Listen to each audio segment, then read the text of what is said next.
Bien, hermanos, vamos a hacer una oración para comenzar en nuestra sesión de día de hoy, nuestra plática. Hoy nuestros hermanos Paloma, nuestro hermano Jonathan, nuestro hermano Héctor, nuestro hermano David nos van a compartir cada uno de ellos un resumen de los últimos 4 capítulos de este libro, Las 7 leyes de la enseñanza de John Milton. La semana pasada creo que fueron muy edificantes las reseñas que nos compartieron nuestros hermanos.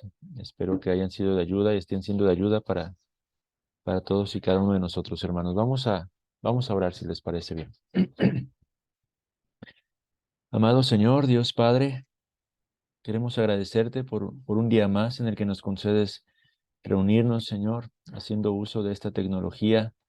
Cada uno de mis hermanos, cada uno de nosotros en diferentes puntos de este hermoso país, Padre, nos permites estar juntos, Señor, a través de esta plataforma, Padre, y pedimos de tu bendición, pedimos de tu gracia, pedimos de tu ayuda, Señor, que podamos seguir siendo edificados mutuamente en nuestro conocimiento, en nuestro entendimiento, Padre, de la forma en la que debemos de aún estudiar primeramente nosotros, llegar a ser verdaderos estudiantes, celosos por el conocimiento verdadero, bello, puro, Señor. Concédenos de esa gracia a cada uno de nosotros, oh Dios. Bendice a mis hermanos que han de compartir el día de hoy, Señor, las reseñas que tienen preparadas y que tú seas siempre glorificado en todo, Padre. Te agradecemos en Cristo. Amén y amén. Muy bien, hermanos. Pues vamos entonces a comenzar. La ocasión anterior nos compartieron ya los primeros 4 capítulos. Vimos 4 aspectos ya acerca de las leyes de la enseñanza. 3, principalmente 3 de los 7. El hermano Josué nos compartió el panorama general que se abordaba en el primer capítulo. Hablamos ya de la introducción también en cuanto a los detalles generales del libro, el escritor y los aspectos que busca abordar. Así que hoy vamos entonces a comenzar, hermanos. Nuestra hermana Paloma nos estaría compartiendo acerca de la cuarta ley de la enseñanza, que corresponde a la ley de la lección, si no me equivoco. Entonces, adelante, hermana, todo tuyo el tiempo.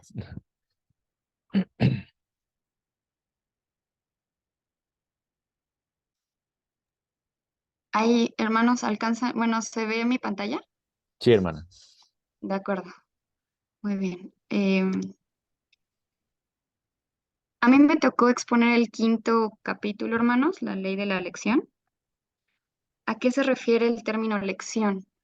El autor dice que es la verdad a ser enseñada, es el proceso a ser dominado, el problema a ser resuelto, y pone una frase para, pues, maximizar la importancia de esta ley. Él dice que la lección es el núcleo mismo de nuestro trabajo, es la condición y el instrumento, así como la corona y fruto de todo lo demás. Voy a enunciar lo que es la ley de la lección tal cual lo pone. Dice que la ley de la lección es la verdad a enseñar, debe ser aprendida a través de la verdad ya conocida. Es decir, que todo lo que vayamos a enseñar, todo lo que es nuevo, todo lo que no conoce el alumno, siempre debe de ser explicado solamente mediante lo familiar y conocido. Aquí les puse, pues digamos que 2 foquitos en amarillo representando lo que es lo conocido y en negro lo que está, digamos que velado o desconocido para el alumno. Él define lo conocido como aquello que ya fue descubierto por el alumno, que ya lo entendió, ya fue revelado a su mente. Y hace un ejemplo que me pareció muy útil acerca de la extracción de oro en las minas. Él dice que lo conocido es aquello que ya se pudo, que el alumno ya logró extraer, como ese oro que tomas de las minas, eh, y que ya fue forjado en formas de belleza o que ya fue acuñado en una moneda para los usos en los mercados del mundo. Él habla también en estos mismos términos de lo desconocido. Él dice que lo desconocido para el alumno es como ese oro que todavía el alumno no encuentra, es ese precioso material que sigue ya sea oculto bajo el mar o bajo la tierra, y es una verdad que aún está escondida delante de él en las profundidades y el océano de todo el océano que tiene por descubrir. Él dice que nuestro material de trabajo como maestros es pues lo desconocido precisamente. Empieza exponiendo las filosofías de la ley y lo primero que dice que debemos de hacer como maestros es buscar un punto conocido. Eh, Necesariamente tenemos que darnos el tiempo para saber hasta qué punto el alumno ya conoce y de ahí es de donde nosotros podemos, es como nuestra ancla para poder partir. Él habla también que si vamos a retomar un conocimiento anterior, este necesariamente nos debe de llevar a alguna dirección nueva. Debe ser, si lo vamos a retrabajar, pero o sea, lo que queremos es que sea usado para algo nuevo, siempre esto que fue anterior debe de llevarnos a usos nuevos de vieja verdad para que pues tenga un sentido de por qué estamos retomando antiguo conocimiento. También habla de que toda verdad se debe de enseñar por pasos. Necesariamente debemos nosotros buscar cómo se liga a otro hecho o verdad, y que cada paso se debe de dominar antes de pasar a lo siguiente, recordando pues lo que ya conocemos sobre Festina Lente. Creo que aquí es justo pues, la filosofía o más bien lo que más retoma Festina Lente. O sea, si nosotros vamos a dar pasos, no podemos pasar hasta que no dominemos lo anterior. También habla sobre las relaciones, o sea, nos dice que el conocimiento siempre está relacionado a innumerables hechos por descubrir. Eh, y dice que lo viejo revela lo nuevo y lo nuevo confirma y corrige lo viejo. Entonces, nos hace ver que el conocimiento nunca debemos enseñarlo aisladamente como si fuera único y no tiene nada que ver con absolutamente nada más de lo que existe, sino siempre debemos de referirlo. Y también habla sobre la comparación. Eh, Dice que nosotros cuando aprendemos algo nuevo y conocemos algo nuevo, siempre comparamos con algo que conocemos. O sea, si se nos presenta un objeto nuevo, siempre nosotros vamos a pensar, esta pelota, pues no sé, se parece a otra cosa que tiene forma de esfera en mi casa. O sea, siempre nosotros vamos a pensar y a aprender comparando con cosas ya conocidas. Entonces, siempre cuando enseñemos debemos de encontrar la semejanza de lo nuevo con algún objeto que ya conozca el niño. Otro tema que habla es del contexto. Los niños pues aprenden según el contexto en el que están, de su familia o lo que es más conocido para ellos. Y da un ejemplo que me pareció muy bueno, que es el término cloruro de sodio. O sea, si tú das ese término a un chef, pues él va a pensar en sal. Y si tú se lo dices a un químico, pues va a pensar en elementos químicos. Entonces, cada niño va a pensar los términos pues en relación a lo que más conoce en su casa, en su vida habitual. Y bueno, dice que también esta inclinación pues puede ser de prejuicio, ¿no? Porque cierra nuestros ojos a algunas verdades y abre los ojos a otras. Nos da de alguna manera pues como tendencias siempre a como a encapsularnos y pues nosotros tratar de como que abrir el panorama de las cosas. Nos habla también de la importancia de la claridad cuando enseñamos algo, cuidar de no dejar, pues digamos que nubes que proyecten sombras sobre el conocimiento, porque si nosotros no logramos concluir algo y al día siguiente continuamos con algo nuevo, eso que el niño no entendió necesariamente va a arrojar una sombra sobre lo anterior. Y también dice que si nosotros logramos ser lo suficientemente claros en nuestra lección, eh, todo lo bien que entendió el niño va a beneficiar y va a ser como una luz para la nueva lección que tomemos al día siguiente. También habla de que no estamos buscando el perfeccionismo, o sea, no queremos que el niño conozca así completamente y absolutamente el conocimiento como el libro lo da, ¿no? Lo que queremos es que reconozcamos los límites que tiene el niño y eso poco o mucho que se le va a dar, que él lo pueda tener claro y concreto y lo pueda, eh, digamos que tener bien dominada esa a lo mejor pequeña sección, pero que sea claro. Em, Va a dar unas reglas el autor, que son reglas para nosotros para poder enseñarlos, que son un poco pues, la traducción de toda esta filosofía. Yo puse aquí algunas, que es encontrar el punto de partida. Necesitamos siempre encontrar qué es lo que conoce el alumno. Ya que encontramos ese conocimiento, necesitamos hacerle ver al alumno cuán valioso es que él sepa eso para que él pueda aprender lo siguiente o que pueda aprender más.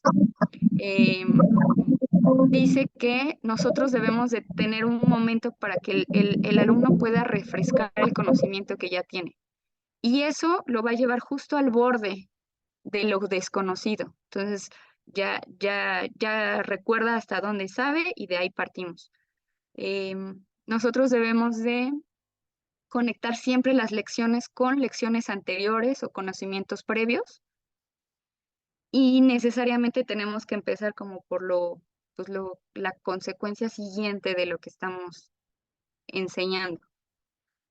Nosotros debemos de conocer muy claramente cuáles son los pasos de las lecciones que vamos a continuar para que la enseñanza fluya naturalmente.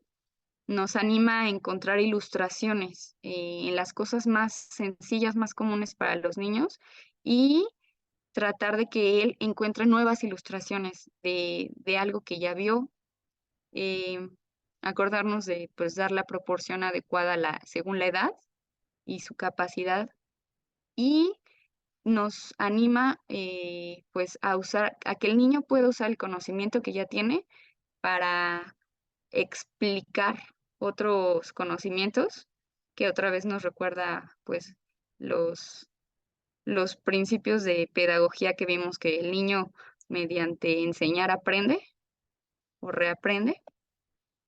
Y bueno, eh, la última parte de esto es las errores y violaciones. Voy a citar un extracto del libro donde pues nos hace ver cuál es la consecuencia de tener errores en este principio o de violarlo. Lo cito, dice, como consecuencia de estas y otras infracciones a esta ley, cuán pobre, fragmentario y fugaz es gran parte del conocimiento tan laboriosamente estudiado. Qué poco conocimiento verdadero es poseído por la gente y qué poca su capacidad para obtener nuevos conocimientos.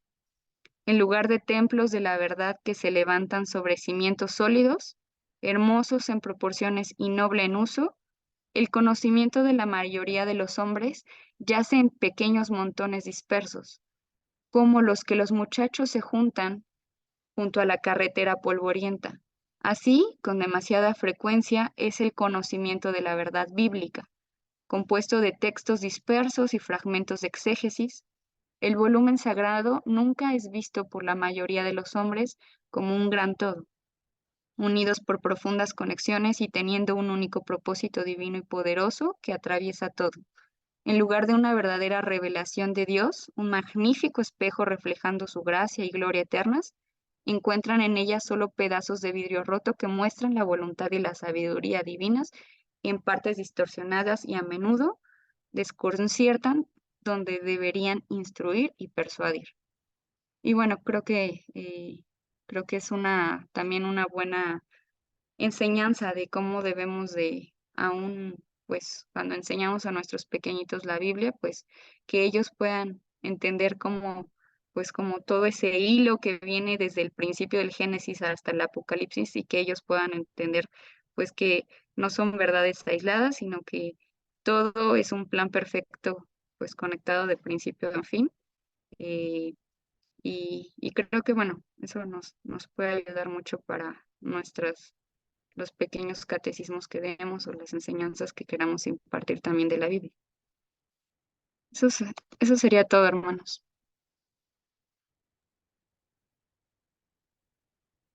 Correcto, hermana. Muchas gracias. Gracias por esta reseña, este resumen.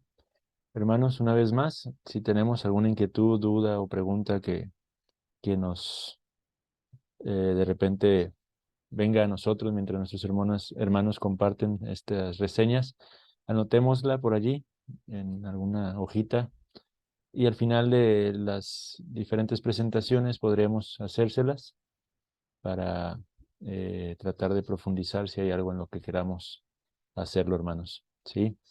Muchas gracias, hermana. Muy clara la reseña que nos has compartido.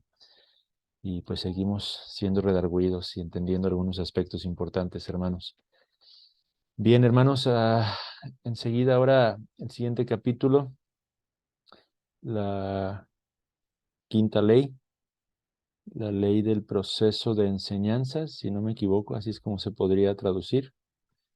Nos la va a compartir nuestro hermano Jonathan Figueroa. Así que, hermano Jonathan, adelante. Tienes Hola, 10 bu- minutos. buenas noches. Perdón que no ponga la cámara, pero hay un poco de tiradero en el patio y mi computadora da para allá. Voy a hacer un poco uso de algunos de los principios que vienen aquí no la ven, pero Constanza los está saludando. Algunos de los principios que vienen aquí en este libro.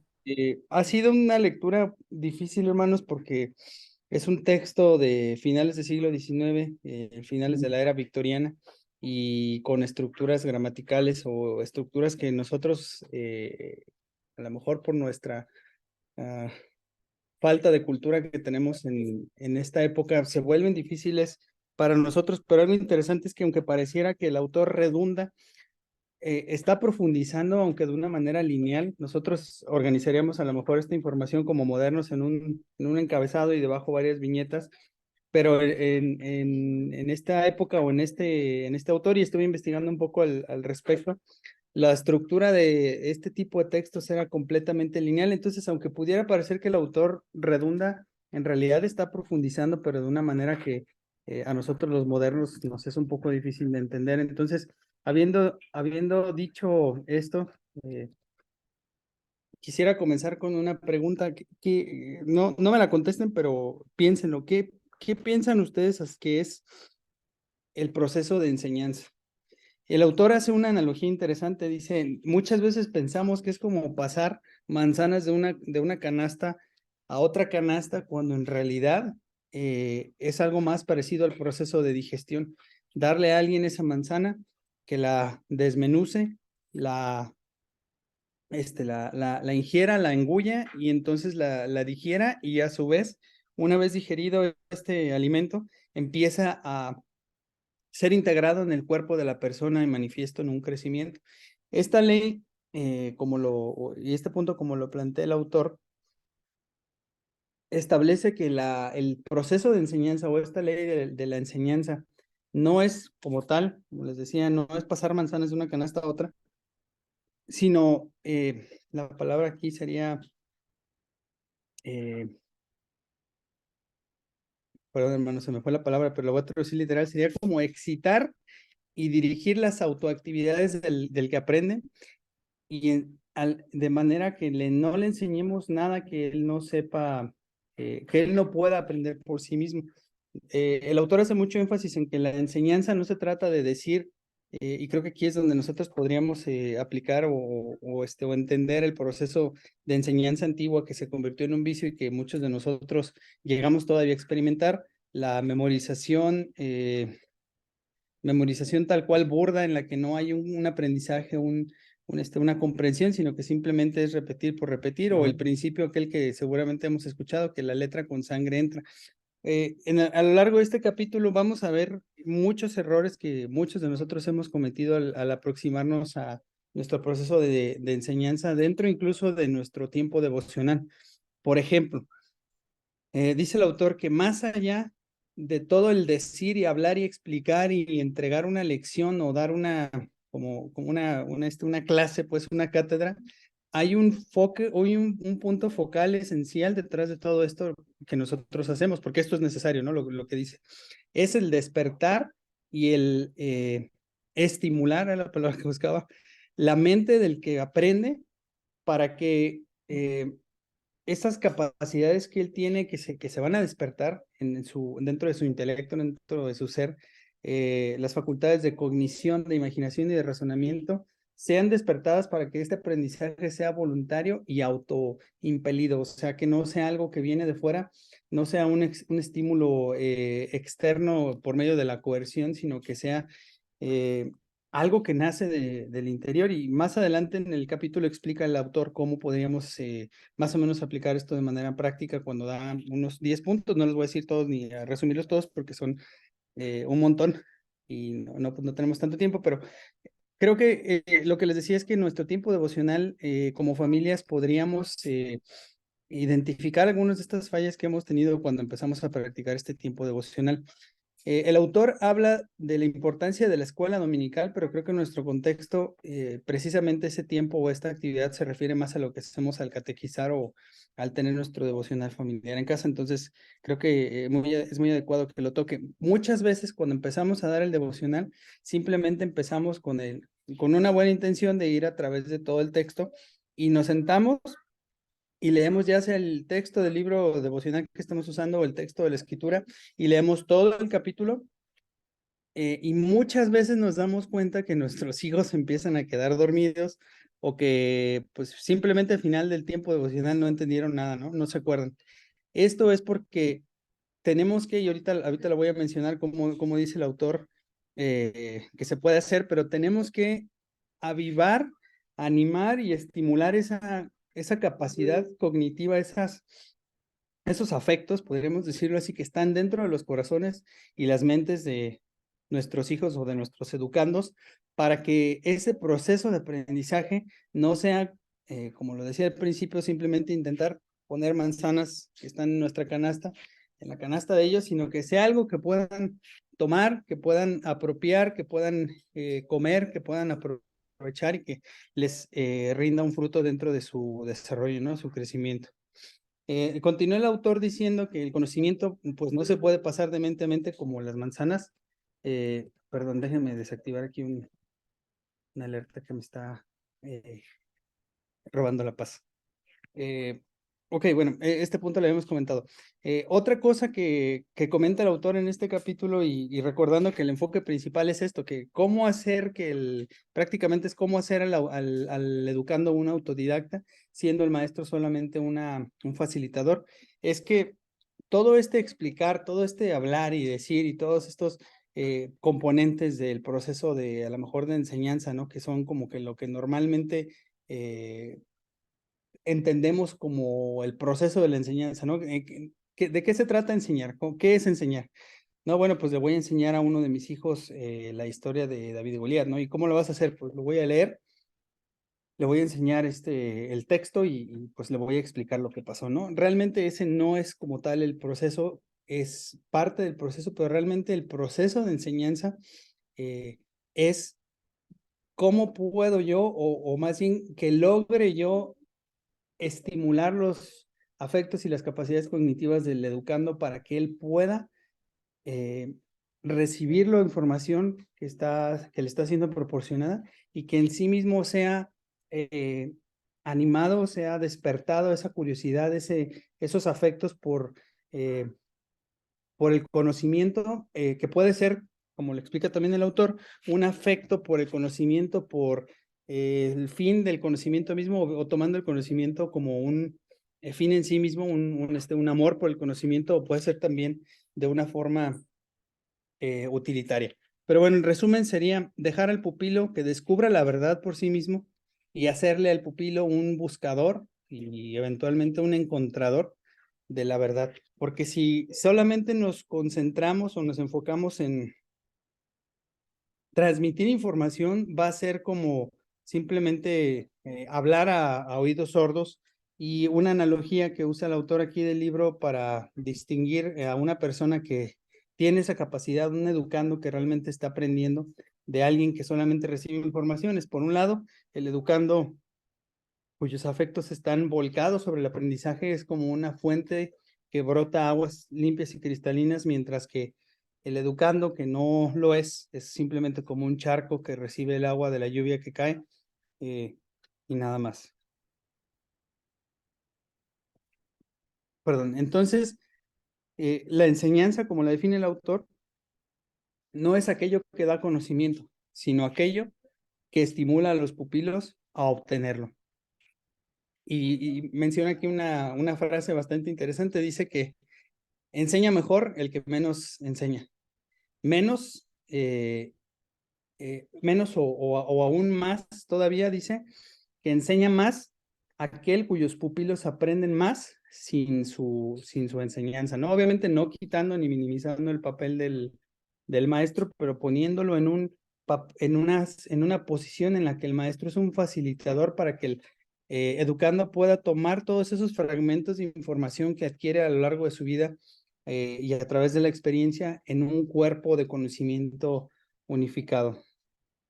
Y menciona aquí el autor que entre más pronto nosotros como maestros, como educadores, abandonemos la falsa idea de que podemos hacer a nuestros educandos inteligentes por medio del trabajo duro, mientras ellos, trabajo duro en la enseñanza, en lo que entendemos como enseñanza, ¿no? De parte del maestro, mientras que el educando permanece pasivo, dice, entre más pronto hagamos eso, más pronto podemos lograr conocer o entender el verdadero arte de ser maestro, como lo expresa Sócrates, asistir a la mente para que forme y ejecute sus propias, o llegue a formar sus propias concepciones, ¿no? Entonces, bueno, les recomiendo que lean el capítulo porque creo que es una de las cosas, uno de los vicios o muchos de los vicios en que eventualmente o caeremos o hemos caído ya muchos de nosotros en el proceso.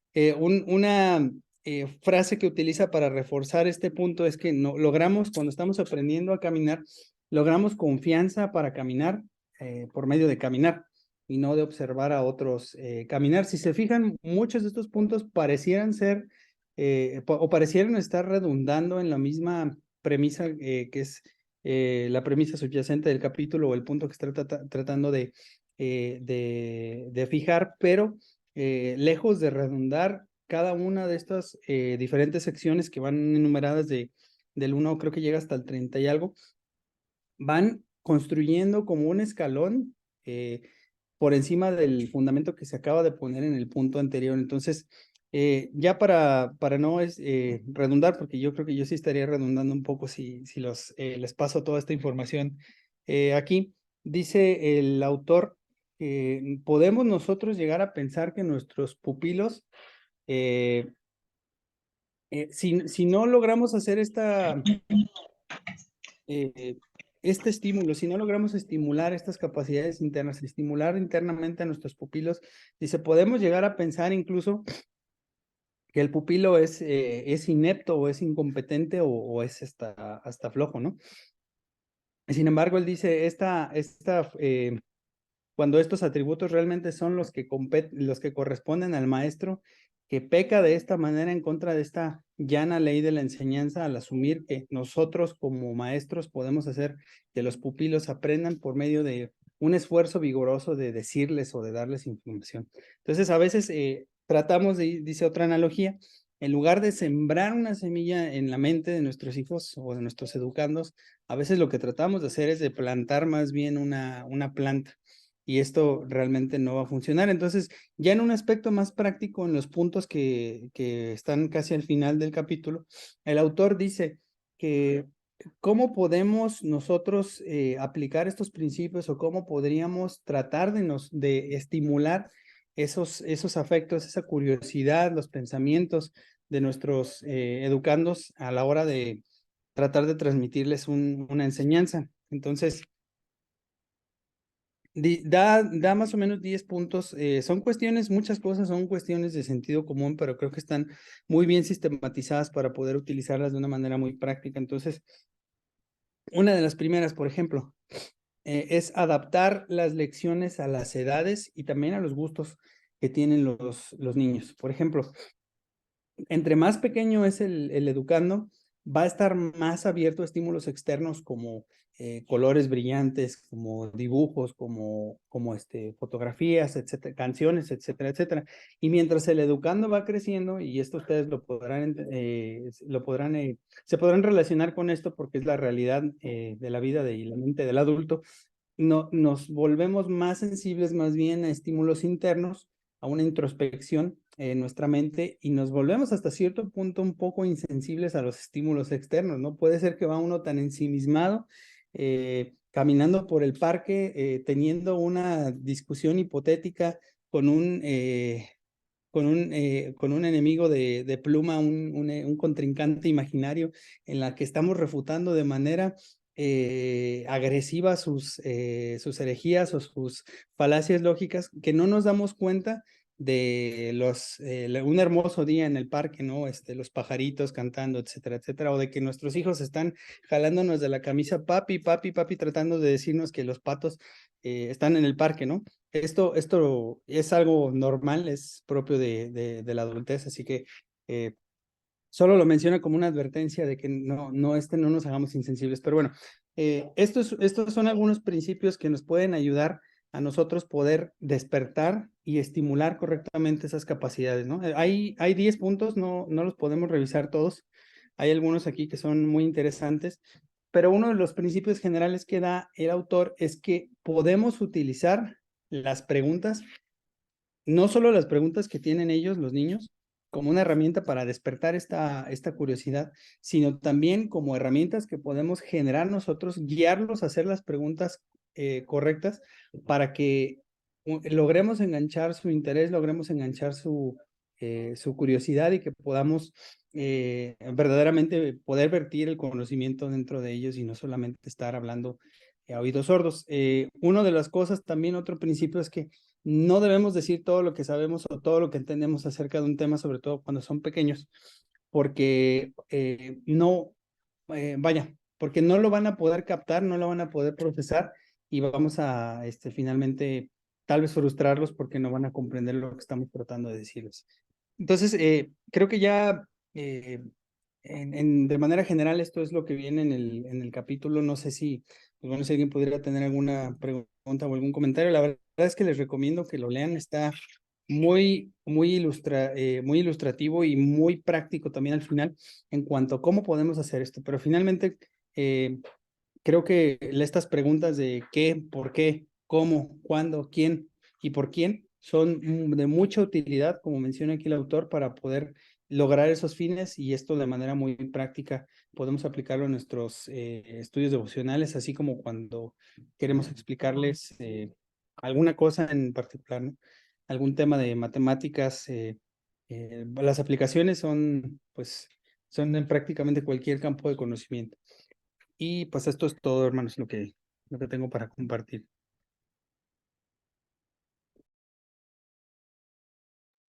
Perfecto, hermano. Muchas gracias. Por ahí me surgió una pregunta, creo, pero al final la revisamos, hermanos. Muy bien, hermanos, pues seguimos ahora con la sexta ley. Nuestro hermano Héctor Bustamante es quien nos va a apoyar dándonos el resumen de esta ley, de este capítulo 7, la ley del proceso del aprendizaje. Así que, hermano Héctor, adelante. Bueno, hermanos, perdón las fachas, vamos llegando de Toluca. Sí me dejó tiempo el hermano Jonathan porque Sí, hermano, tienes 3 minutos. por eso tenemos fama de ser largo en todos los de Guadalajara, ¿verdad? Ya me di cuenta. No, hermano, Eh, vamos bien con el tiempo. ok. A ver. Imaginen, hermanos, es lunes en la mañana. Tomás de Aquino acaba de prepararse su rico café, va camino a la escuela y llega con sus alumnos. Llega con sus alumnos y les pregunta si han memorizado las sentencias de Pedro Lombardo, las primeras 5 sentencias de Pedro Lombardo, y los alumnos contestan correctamente, las han memorizado perfectamente, pero Aquino no está completamente satisfecho con eso y por lo tanto le pide ahora que explique o parafrasee con sus propias palabras el significado de lo que memorizó. Y entonces el alumno había memorizado la doctrina de la Trinidad de Pedro Lombardo y ahora la intenta explicar. Trinidad simplemente quiere decir que Dios es 3 y Dios es 1. Pero Tomás de Aquino no está satisfecho con este segundo paso y por lo tanto dice ahora, explícala con tus propias palabras, parafraseala, dime qué entiendes de esto. Y entonces él pasa de decir simplemente Trinidad o que Dios es uno y 3 personas a decir, bueno, lo que yo entiendo de esta doctrina es que Dios es eternamente uno, Dios existe de sí mismo y el Hijo es eternamente del Padre y el Espíritu Santo procede eternamente del Padre y del Hijo y ellos viven en una perfecta unidad y en contra de tal herejía y en contra de tal herejía nosotros confesamos esto. Todos los alumnos están sorprendidos por cómo ha respondido a las preguntas de Aquino, pero Aquino no está satisfecho todavía. Y entonces dice a su compañero, a su pupilo, ahora justifícamelo, ahora demuéstrame lo que es así. Y entonces él va a las escrituras y dice, bueno, a la luz de este texto podemos argumentar la Trinidad, a la luz de este texto podemos argumentar la Trinidad, a la luz de los concilios de los padres de Aquino podemos argumentar esta verdad. Muy bien, pero hay algo más. ¿Y cómo impacta esto tu vida? Dice Tomás de Aquino. Y él entonces, ya me está diciendo mi esposa, tranquilo, no vayas a predicar, pero no es una predicación, es una ilustración. Y entonces aquí nos dice, ¿y cuál es la aplicación de esto? Y él dice, bueno, que si Dios es eternamente uno, si Dios es eternamente uno y 3 personas, entonces Él es amor bendito, amor eterno, y por lo tanto yo puedo participar de Él y gozarme de Él para siempre, como lo hace John Owen en su capítulo de la Trinidad. Bueno, todo esto, hermanos, para resumirles con una ilustración de Tomás de Aquino, ¿qué significa el proceso de aprendizaje de la ley, de la séptima ley? Y en un momento van a saber o va a ser más claro por qué doy esa ilustración, esa historia. Así que, pero déjenme para ello poderles compartir pantalla para intentar explicarla. Yo no soy muy fan hoy en día del PowerPoint ya, o de la cosa que sea. Eh, soy más fan de caminar con mis notas en mano y dar la lección, pero creo que por Zoom es de las mejores maneras para intentar ser lo más breve. ¿Ya están viendo mi pantalla? ¿Sí? Ok. A ver, ¿y ahora cómo hago esto? Uy, ahí está. Hoy ahora tengo. Ok. La ley del proceso de aprendizaje. Ay, no. Eh, ok, sí, aquí es. Espérenme, que no sé cómo manipular estas cosas. Mejor así. Ok. Primero, déjenme explicarles la particularidad de esta ley, que escuchando a los hermanos que han hablado, me doy cuenta de lo que dice el hermano Jonathan, que realmente esto es como un tipo de espiral en donde cada vez se siguen tocando los mismos temas, pero cada vez con algunas aplicaciones y puntos particulares. Bueno, esta ley se llama Ley de Proceso de Aprendizaje, pero aprendizaje y proceso de quién, ¿sí? La mayoría de los consejos que hemos visto son consejos que se dan al maestro para que el maestro lo aplique en su enseñanza. Pero en esta ley lo que estamos viendo es consejos para el maestro, para que el maestro instruya a su estudiante para poder tener un aprendizaje correcto.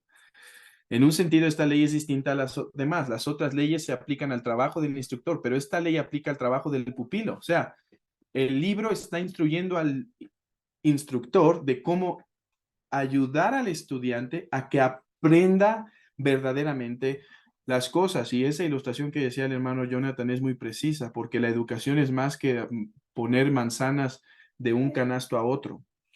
Las otras leyes guían al instructor en cómo guiar al niño para que aprenda. Esta ley guía al pupilo en cómo debe ser el proceso de aprendizaje para que verdaderamente aprenda.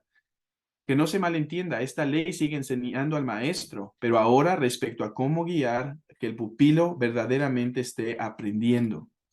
La tesis de este capítulo la resume en la página 124, cuando dice, el aprendiz debe reproducir en su propia mente la verdad a ser adquirida.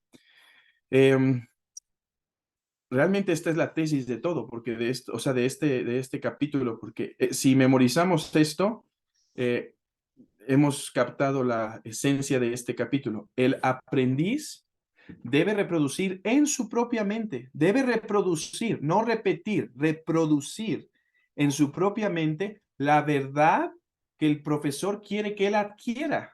En otras palabras, el estudiante debe procesar en su propia mente la verdad que proporciona el maestro con el propósito de que realmente haga suya esa verdad.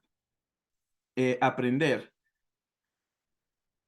Dar la lección es solamente una parte de la enseñanza. Hasta ahorita ya llevamos seis leyes que nos enseñan cómo dar lecciones. Espero que todo haya sido muy provechoso de cómo deberíamos instruir, cómo deberíamos enseñar. Ahora el maestro debe asegurar que el estudiante procese realmente la información. Repito, procese, que realmente procesar, lo dijo muy bien el hermano, es hacer que esa manzana se digiera y ahora se vuelva nuestra. El aprendizaje, dice en la página 125, es la formación que el aprendiz hace en su propia mente. Vean cuánto énfasis hay en su propia mente, en su propio entendimiento, en su proceso, en su corazón, en su intelecto. El aprendizaje es la formación que el aprendiz hace de su propia mente, en su propia mente, de las ideas contenidas en la lección aprendida. Aprendizaje como investigación. Él dice, a veces no vemos tanta similitud entre un investigador y un aprendiz. El aprendiz trae un libro enfrente y está así. El investigador trae una lupa y está ahí afuera. Pero él dice, realmente, si entendemos bien lo que es aprender, hay mucha similitud entre aprendiz e investigador. Pues, en primer lugar, ninguna verdad descubierta es totalmente nueva para el investigador. Ningún aprendizaje verdadero es totalmente una repetición de los pensamientos de otros hombres.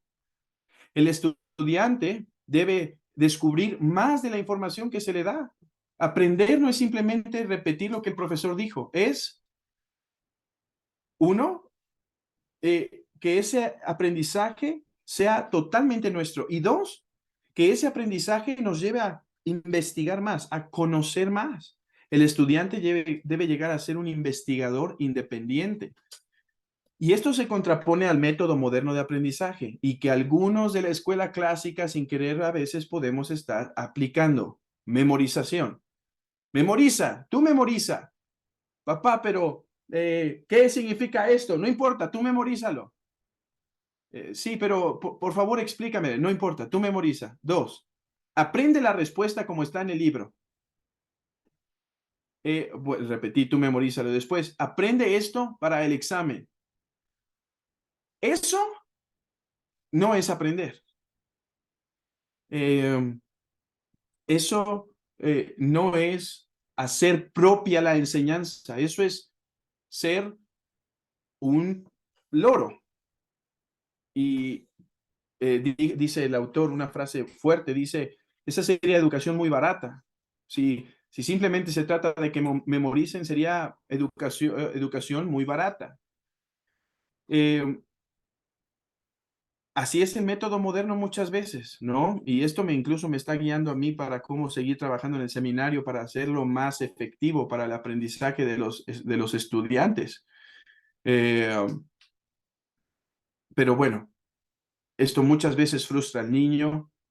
Esto hace que si el niño lo memoriza, pero nada más lo memoriza, se va a olvidar de él. No importa que sea cantado, no importa que sea en poesía. Si simplemente se le dijo que tenía que memorizar, es lo único que va a tener. Bueno, esto contrasta con el método escolástico que les presenté anteriormente. Tomás de Aquino no estaba satisfecho con el primero, segundo, tercer, cuarto o quinto paso. Todos tenían que estar. En parte la memorización, en parte la paráfrasis, en parte la explicación, en parte la justificación y en parte la aplicación. Y es por eso que me inventé unas pequeñas siglas para poder recordar cómo debe ser el proceso de aprendizaje en el niño, ¿no? Y por eso dije, me peja. Entonces, si te quieres acordar, es como si me pega, ¿no? Casi, me peja. Si no sabes pronunciar bien la G, ya la hiciste, me peja, como Charlotte a veces. Memorización es lo primero, por eso esta debería ser minúscula, pero no funciona en esta forma mis letras, pero bueno. Y aquí preguntamos, ¿qué dice la lección palabra por palabra? Hay necesidad de memorizar, ¿sí? Hay necesidad de memorizar diferentes fechas, diferentes nombres, diferentes versículos, diferentes doctrinas, diferentes catecismos. Después la paráfrasis, ¿sí? Por eso la P. Paráfrasis. ¿Qué significa? En sus propias palabras, ¿qué significa? Explicación, o sea, cómo expresarlo en mi propio lenguaje. Ahí, por eso la E. Justificación o argumentar. ¿Es verdad lo que leí? ¿Cómo lo sé? ¿Cómo lo puedo justificar? Y aplicar. ¿Qué es lo bueno de esta verdad? ¿Y cómo la puedo aplicar para mi vida? Implicaciones. Bueno, uno de los principios que se ha visto en la pedagogía clásica, menos materias para que el niño haga un verdadero proceso de aprendizaje. Dos, el proceso puede aplicarse debe aplicarse de diferente manera en las diferentes edades de nuestros hijos, ¿sí? Este proceso se debe aplicar en cada edad de los niños, pero se aplica de diferentes formas y con diferentes métodos y materiales pedagógicos.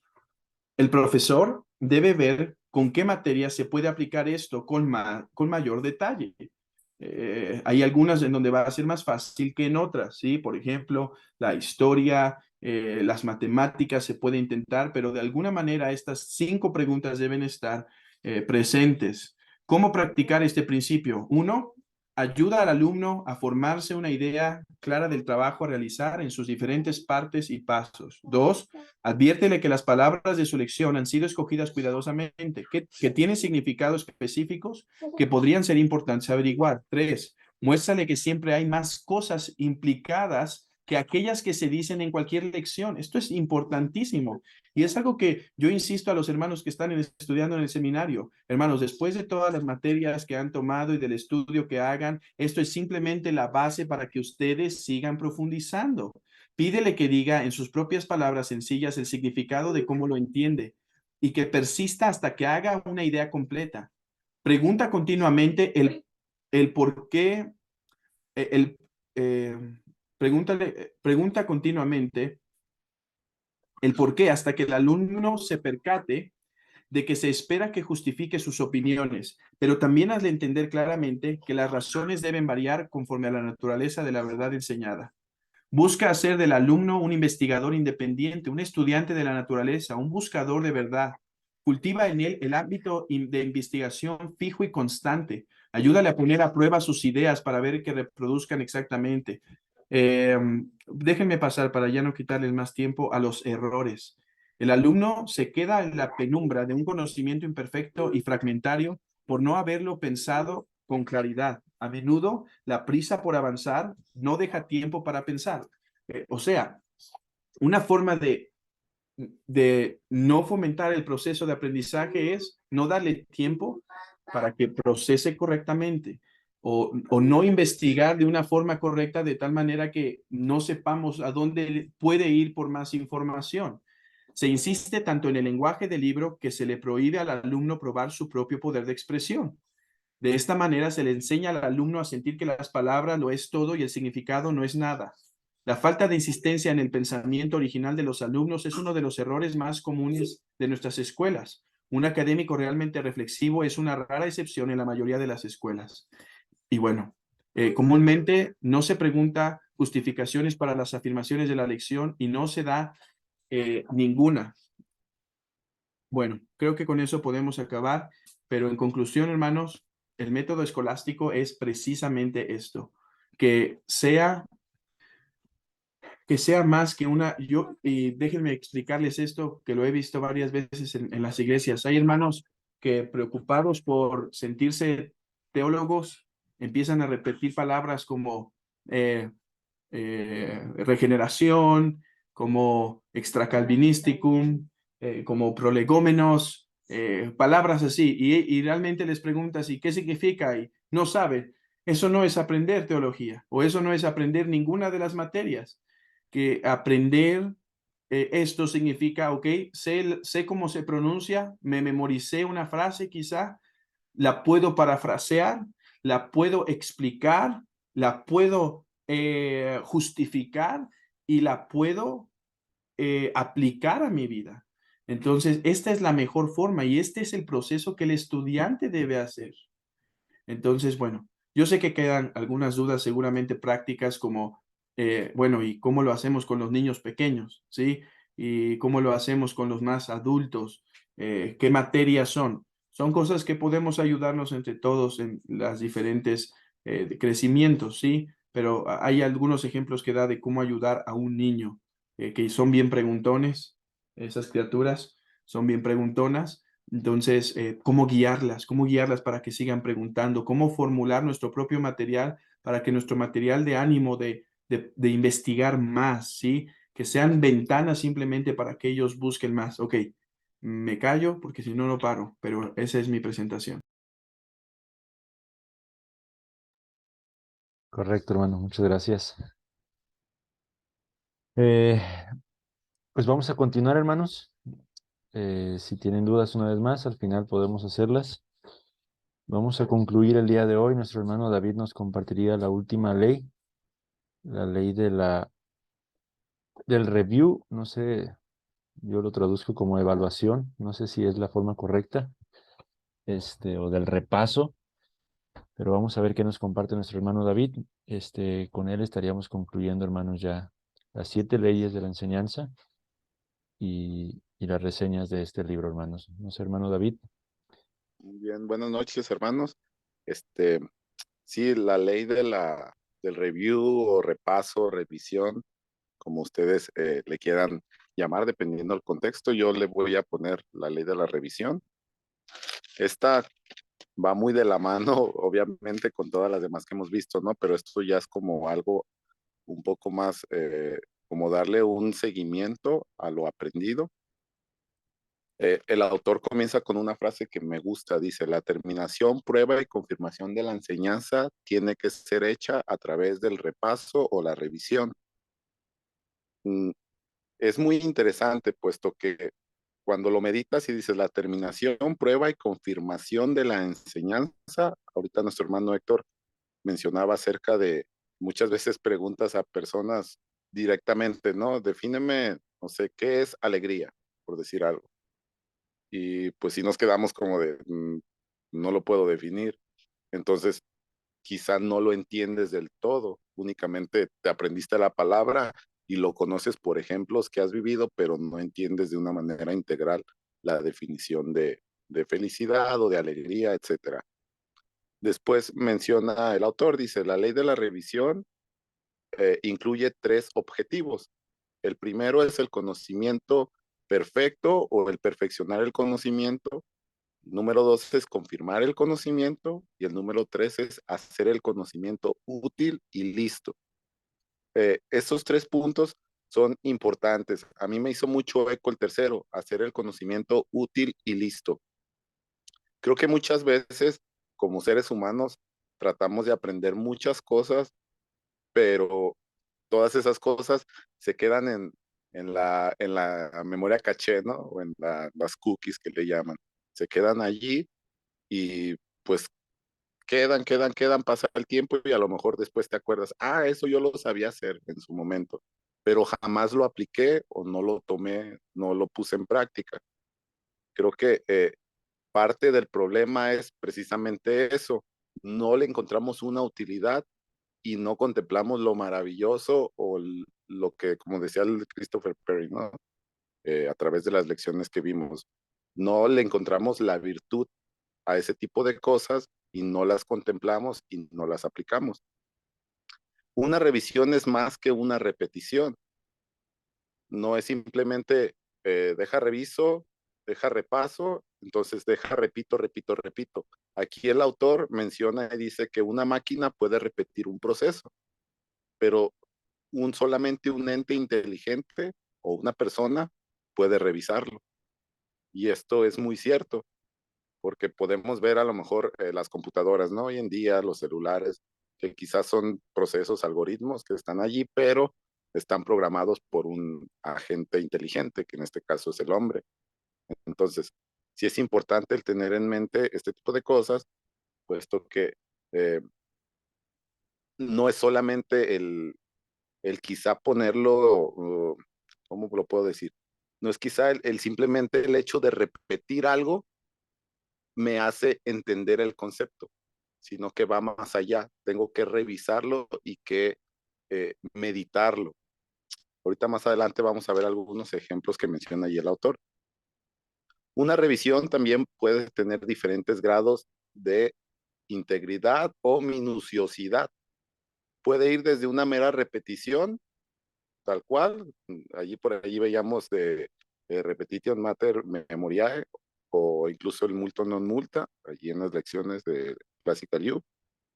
Puede ir desde una repetición hasta una mirada más rápida hacia una oración, hacia algún tema en específico.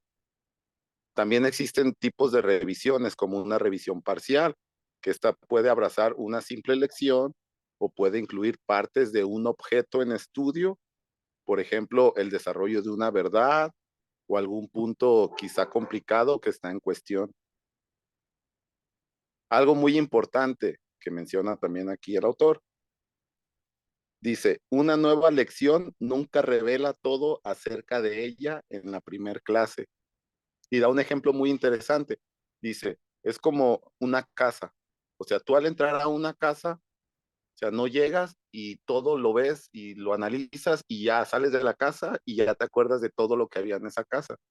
Él menciona y dice, no, tú entras a la casa una vez, ves, te metes y ves sus esquinas, dices, que hay una grieta, a lo mejor a la siguiente visita de nuevo ves y ves ahora todos los arreglos que tiene, los aprecias y así hasta que con el tiempo conoces la casa, tal cual. Y él por allí decía, y muchas veces nosotros creemos que con el simple hecho de adentrarme, salgo de la casa, es que yo ya conozco esa casa. No, no es así. Es contemplar la casa, ver cada uno de sus detalles y ahora sí definir de una manera integral cómo es esa casa y qué tiene esa casa, ¿no? Por dentro, pudiera decir así.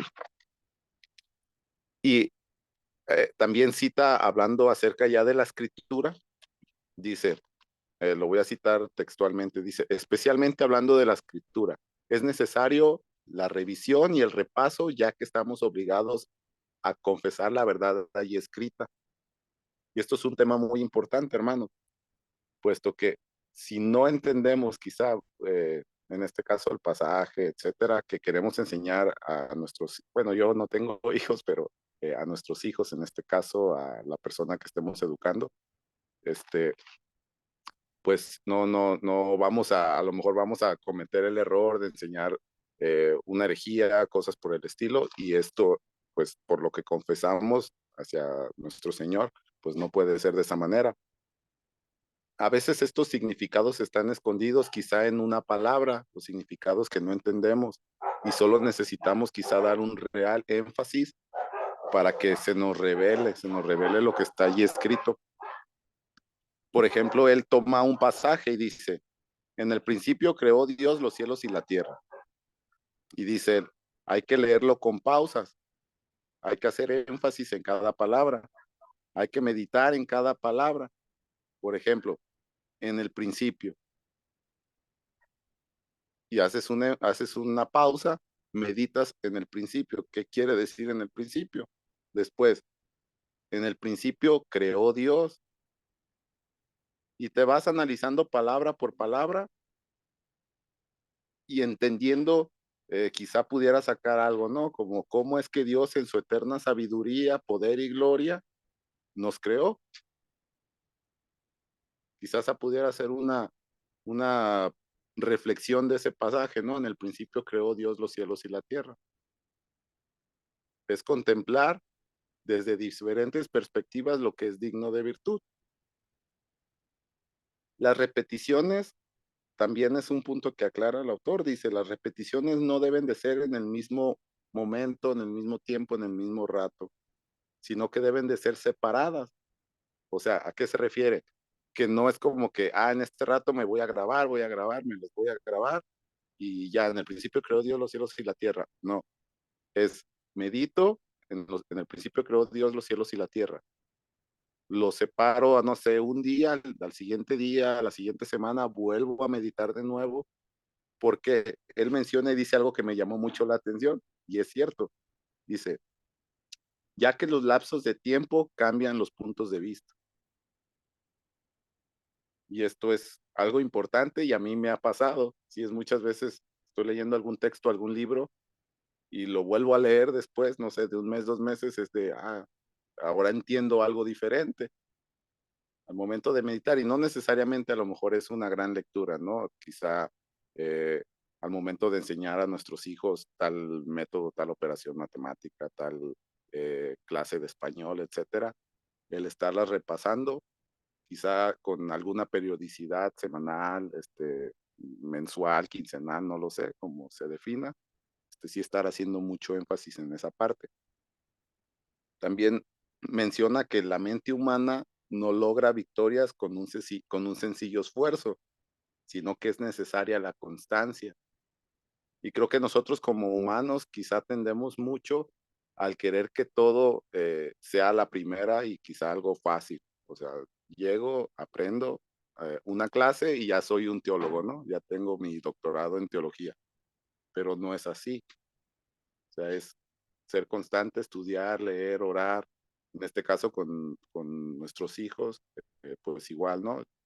Estar constante con ellos, enseñarles pues las cosas básicas de la educación, leer, escribir, entender su mano derecha, su mano izquierda, entender una casa, una definición, etcétera. Incluso hasta los principios matemáticos, ¿no? Yo recuerdo cuando estaba en la facultad, tenía una maestra que me daba cálculo diferencial integral. Y la maestra era muy interactiva, puesto que estas materias de matemáticas y demás, sí es algo, pues a lo mejor para muchas personas es muy complicado oye, pero ¿para qué me sirve X o Y, Z, no? Pudiera ser. Y recuerdo que esta maestra nos hacía muchos ejemplos prácticos, que ella decía, no sé, hablando de una derivada, es como de ¿para qué me sirve una derivada? Y recuerdo que esta maestra nos decía mucho, una derivada la haces a diario y ni cuenta te das. Es, por ejemplo, al querer cruzar una calle y que viene un vehículo hacia ti, tú luego en tu mente haces un cálculo mental y mides distancia y mides velocidad y dices, alcanzo no a cruzar la calle. Eso es una derivada, por ejemplo, porque hay una diferencia y implica dos factores. Entonces, cuando empiezas a ver las cosas desde otra perspectiva y no simplemente como un X o un Y, como que dices, caray, entonces esto tiene sentido, ¿no?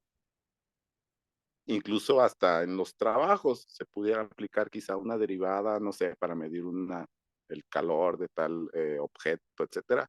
Y suena interesante ya hasta que lo ves aplicado, que es lo que veíamos al principio de los objetivos, el conocimiento que sea útil para aplicar. También da algunas reglas prácticas para los maestros. No las voy a decir todas porque son varias, pero algunas de las más relevantes es que las revisiones siempre se deben de hacer en orden. O sea, debemos de tener un orden para revisar las cosas con nuestros pequeños, estar allí constantes y decir, ¿sabes qué? Vamos a, no sé, ahora repasar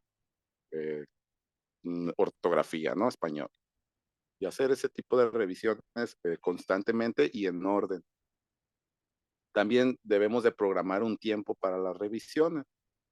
Otra es que al cerrar cada lección, demos un vistazo atrás sobre estas.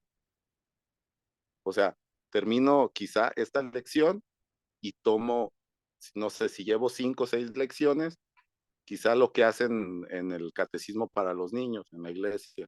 Llegué hasta la pregunta 10 y vamos a hacer un repaso de las 10 preguntas.